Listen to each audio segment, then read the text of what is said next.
Саламатсызбы, Жээнбек Молдоканович?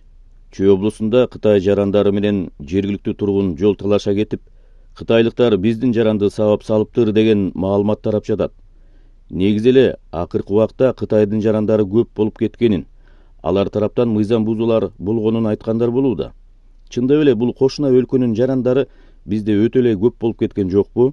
Ал окуя тууралуу кабарым бар. Алдын ала айтылган маалыматтарга ылайык, чүйдө оор жүк ташуучу унаа айдап иштеп жүргөн кытайлык жаран менен биздин жарандын ортосунда чыр жол талаштан улам чыккан.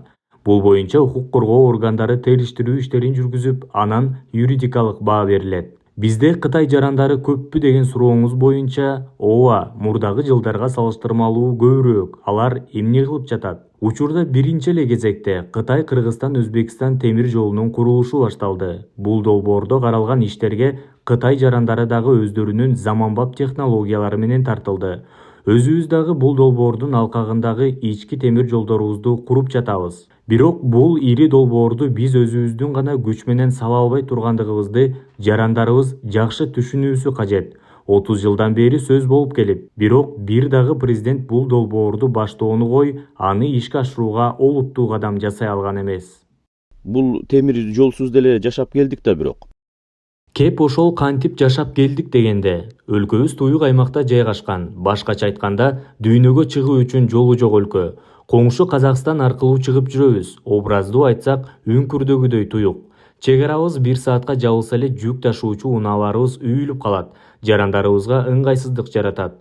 Мунун баарына узак убакыттан бери күбө болуп келе жатабыз. Кытай Кыргызстан-Өзбекстан темир жолунун курулушу бүтөөрү менен бизде альтернативдүү каттам пайда болот. Европа өлкөлөрүнө, деңиз портторуна чыгууга мүмкүнчүлүк алабыз. Транзиттик өлкөгө айланабыз. Экономикабыздын, мамлекетибиздин өсүү өнүгүүсүнө чоң салым болот. Ошондуктан жөн жерден анти-кытайлык маанайды күчөтүүгө жол берген провокациялык билдирүүлөрдөн алыс болууга чакырам. Иштеп жаткан кытайлык жарандар эмгек визасынын негизинде иштеп жатышат. Көзөмөлсүз эле каптап кирип жаткан жери жок. Бизде визалык режим бар. Визасынын мөөнөтү бүтөөрү менен чыгып кетишет. Виза мөөнөтү бүтүп чыкпагандары болсо, рейдтерде аныкталып депортация болот. Аларга мыйзам жактан проблемалар керек эмес. Сиз айткан темир жол макул. Келечектүү ири долбоор болгон үчүн башка өлкөнүн жарандары ишке тартылууда дейли. Бирок өлкөдөгү башка жактарда деле Кытай жарандары иштеп жатышат да. Жогоруда айтканымдай, башка өлкөлөрдө эле Кытай жарандары деле ар кыл тармакта эмгек визасы менен иштеп келишет.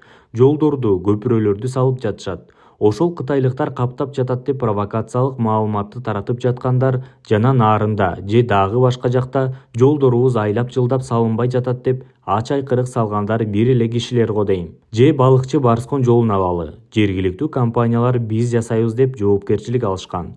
4 жылдан бери аягына чыккан жок. Кытайлык компанияларды биз жалдап иштетип жатабыз. Жолбу, көпүрөбү, туннелби бүткөн соң кайра эле өз өлкөсүнө кайтышат. Эч ким түбөлүккө калып кетип жаткан жери жок. Ошондуктан учурдан пайдаланып жарандарыбызга, айрыкча Кытай жарандары каптап кетет деп негизсиз чочулап жаткандарга жана алар бул жакта мыйзамдуу убактылуу иштеп жүргөнүн билип туруп, абалды чыңалткысы келгендерге кайрылат элем. Биз жаңы бир нерсе ойлоп тапкан жерибиз жок. Өнүккөн мамлекеттерден квалификациялуу же арзан жумушчу күчүн долбоорлорго тартып туруу дүйнөлүк практика. Баарыбыз эле өлкө өнүксүн дейбиз, ошону талап кылабыз. Бирок ошол багытта иш жүрүп жатса, элди козуткан, чагымчыл сөздөрдү айткандар бар. Бул такыр туура эмес көрүнүш. Сабырдуу бололу. Алар бизге муктаж болуп турган жери жок. Биз аларга убактылуу муктаж болуп турабыз. Майда чүйдө түшүнбөстүк болуп кетсе, аны акырын мыйзамдуу жолдор менен чечели. Башында сөз болгон чыр, мисалы, жол талаштан болду деп жатышат. Ошону мушташка чейин жеткирбей коюшса болмок. Өз кезегинде биз Кытайдын тышкы иштер министрлигине, элчилигине дагы жергиликтүү тургундарга сый мамиле кылуу, мыйзамдарды катуу сактоо зарылдыгы боюнча өз жарандарына түшүндүрүү иштерин күчөтүүсү керектигин айтабыз.